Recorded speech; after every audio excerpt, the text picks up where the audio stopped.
নমস্কার বন্ধুরা, রাধে রাধে।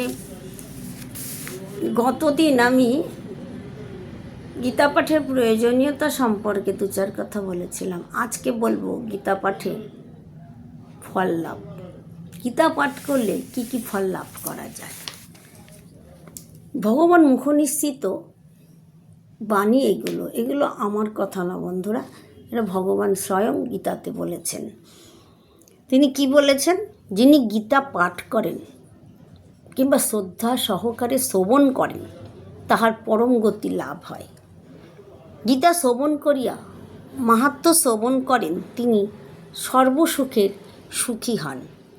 গীতা পাঠককে নানা দ্রব্য বস্ত্রাদি ফলমূল দিয়া পূজা করিলে ভগবান অতীব সন্তুষ্ট হন।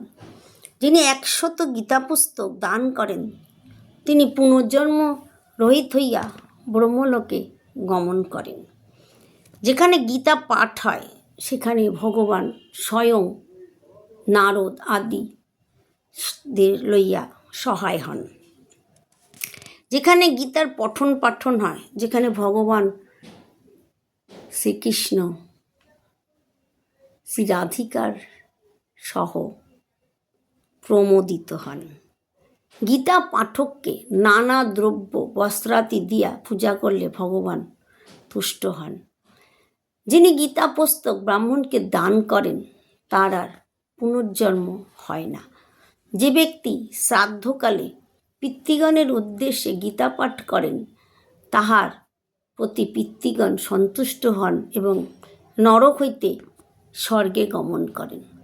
যিনি গীতা পুস্তকের সঙ্গে সংযুক্ত থাকিয়া প্রাণ ত্যাগ করেন তিনি বৈকুণ্ঠ ধামে গমন করিয়া বিষ্ণুর সহিত আনন্দ উপভোগ করেন। গীতা শব্দটি উচ্চারণ করিতে করিতে কেহ যদি দেহত্যাগ করেন তিনি উত্তম গতি লাভ করেন। যিনি অন্তিমকালে গীতা পাঠ বা গীতা শ্রবণ করেন তিনি মহাপাপী হলেও তিনি মোক্ষ লাভ করেন, তার মোক্ষ প্রাপ্তি হয়। যোগস্থানে শালগ্রাম শিলা নদী তটে সৎসভায় ও বিষ্ণু ভক্তের সম্মুখে যিনি গীতা পাঠ করেন তার পরম সিদ্ধি লাভ হয়। যিনি প্রতিদিন গীতা পাঠ বা শ্রবণ করেন তার অশ্বমেধ যজ্ঞের ফল লাভ হয়। যে স্থানে গীতা পাঠ নিত্য হয়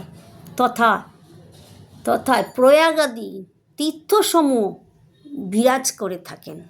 শ্রী ভগবান বলেছেন, গীতা আমার হৃদয় স্বরূপ, গীতা আমার জ্ঞান, গীতা আমার পরম পথ, গীতা আমার গুরু, গীতা আমার উত্তম সার স্বরূপ।